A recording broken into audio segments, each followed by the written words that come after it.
Hello everyone, welcome back to the Uncle No Identities YouTube channel. It's been a while since I've made a video, so I decided to come back and shoot another one.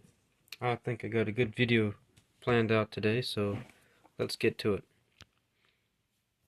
As some of you may know, I've already got one of these kits. As you can see, right over here.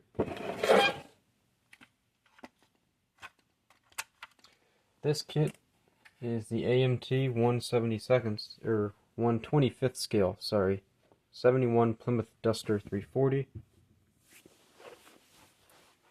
We're on the floor today because my workbench is too much of a mess, so this should be pretty good though. Here it is, the 71 Ruster, as I call it. As you can see, it looks pretty bad, pretty beaten.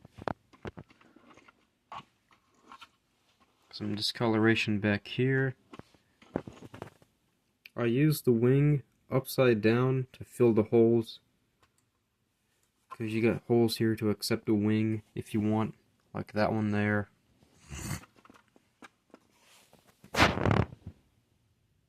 The shifter is missing because I had to open the car just to get the shifter out, because a friend of mine wanted that shifter in his El Camino kit.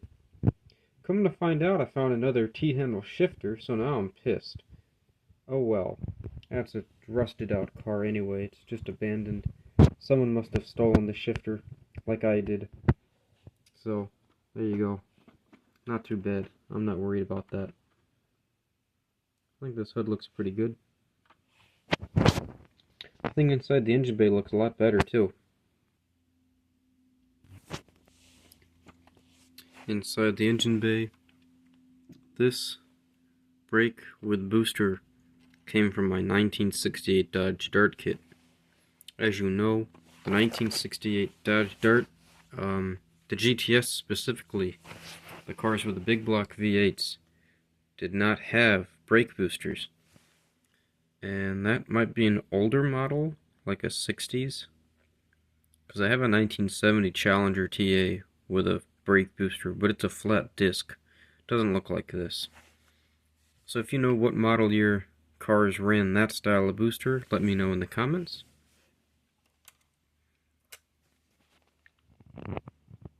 This is a pretty well decked out engine bay. Got the spark plug wires, got a fuel rail, PCV line here, upper radiator hose, the AC unit, some heater hoses. Don't seem to be connected, but oh well. And the AC line is broke too.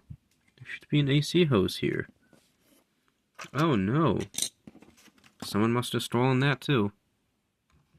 Yeah, because there's where it would mount right there. So, and I got this. Oops. We'll set that here.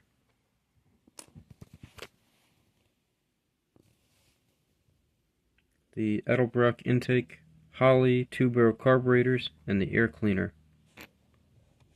This is a Plymouth kit, but it reads 340 6-pack.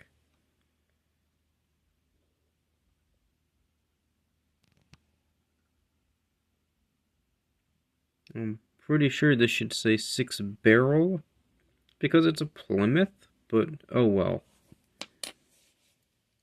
Story was this with this car was the owner had this Duster 340 and took it to some drag races, had fun with it. He ordered an Edelbrock intake, the Holleys, and the 2-barrel, and one day on a pull, he's never had this happen before, but the car pulled a wheelie, lost control, and slammed hard into the wall. It broke the wheel here, as we can see. Kicked that out pretty bad. And the owner scrapped the car, put it out in a field, and let it to rot. They've since moved on now, and they've bought themselves a Chevy Camaro for who knows what reason. So now this car lies rotting away with its Edelbrock intake, 3 Holleys, and an air cleaner that will never be used. Flash forward into the future, and I buy this car. The same kit. In this model kit, though, I want to do something really cool. It's going to be very similar to this one, except not as bad. It's going to be a two-tone car, solid body color with a black vinyl top. So let's go ahead and unbox this thing and see what we get. What does a brand new car look like? The firewall is missing here. Bit of a something right there. We're going to tape over that anyway, so who cares. Here's the openings in the back for the wing mounts, which I'm going to use the rear wing this time. That's the back of the Plymouth Duster. Bumper goes mounted right there. Molded in door handles.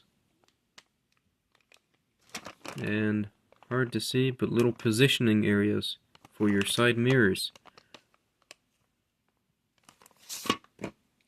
Oh, and your typical Chrysler unibody undersection. Looks the same on every single Chrysler car that I've worked on. The Dodge Darts, Chargers, this Duster, E-bodies. It's all the exact same thing. Pretty interesting. Taking a look at this bag. We have the K-frame, I believe it's called. Chrysler's K-frame, where the engine would be mounted.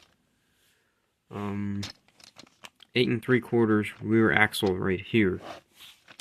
Hood scoops that I will not be using, as I didn't even use them on that one.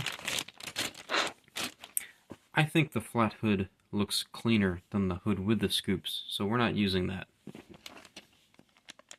Ah yes, there are 1, 2, 3, 4, 5, 6, 7, 8, 9, 10, 11.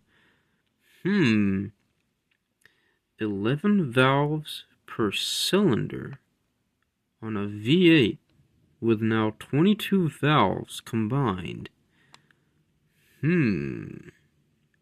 Very interesting.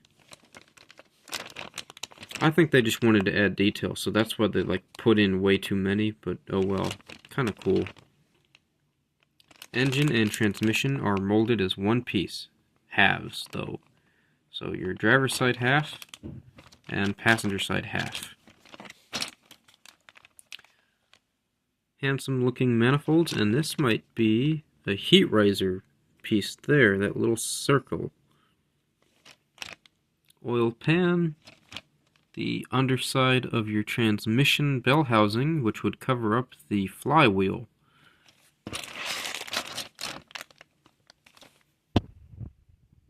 Got a pretty handsome dashboard. Manual transmission car, as we can see. Not only from that, but here it's got 3 pedals: gas, brake, and clutch.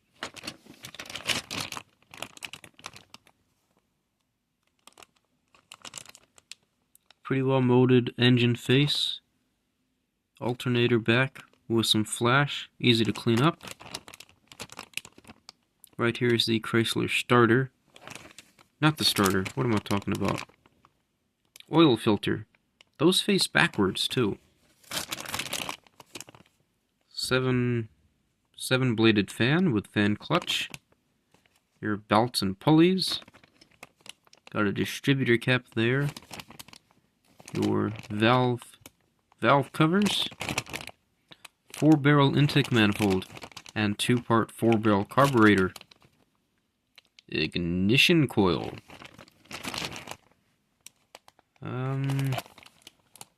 Let's see, where is it? Let's flip it over. Seat pieces, interior door cards here, hood scoops. This is your battery, I believe. Shock absorbers. Part of your exhaust here. And the steering rack. Yes, steering rack? Yeah, that's what it's called. No, it's not. I don't think so. Because the steering rack is everything down there. But it's the thingy that's connecting the steering wheel to the steering rack.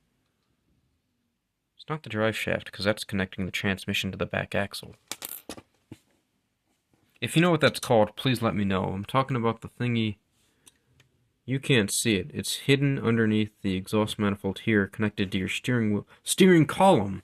That's what it's called. Yes, I believe they're called the steering column. Tail lights. Headlights. Windshield. Rear side windows are curved. Very nice. Wait, no. That's the back window. This is the windshield. We can tell because it has the visors molded on it. Aha!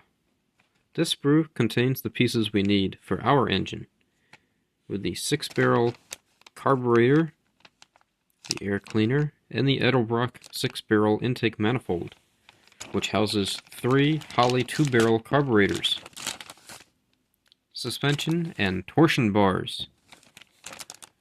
This is your sway bar, anti-sway bar, I believe. Your leaf springs, steering knuckles, I believe. They're connecting to the brakes and the wheels. Wheel backs, you can see under there. The front seats, the hood. These go over the axles and to the back. That's your exhaust. Heater hoses. One of the radiator hoses, I believe. Steering wheel. 4-barrel intake manifold, which we will not use.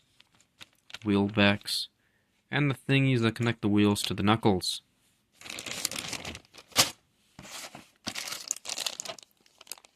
In the kit, you get Polyglass GT Goodyear tires, pad printed. Very nice tire. Inside this bag, we see I've already done a little bit of work. I got me an old Sharpie, orange, and painted in the parking lights. As I've done on this one too. Very nice. Those are some really cool looking parking lights if I do say so myself. Chrome exhaust tips, a typical ball handle shifter, racing mirrors, and of course, one of the greatest wheels ever made in the muscle car era, the Mopar Rally Wheel. Front and rear bumper. Instruction manual. I've noticed this instruction manual doesn't say anything about the history of the car. At least I don't think so. Does the box say anything? Nope. Just tells you what comes in the kit. I do like those model kits. Usually they're with tanks and military. They'll give you history on the car. Actually, this Nissan too. The instruction manual tells you the history of that car too. So that's cool. I wish more car companies' model kits were like that. I'd like to learn a little bit more about this car, how it was created, how it was designed, and why it came to be. And finally, in our unboxing video, we'll take a look at the decal sheet. Yeah, see here? Maybe.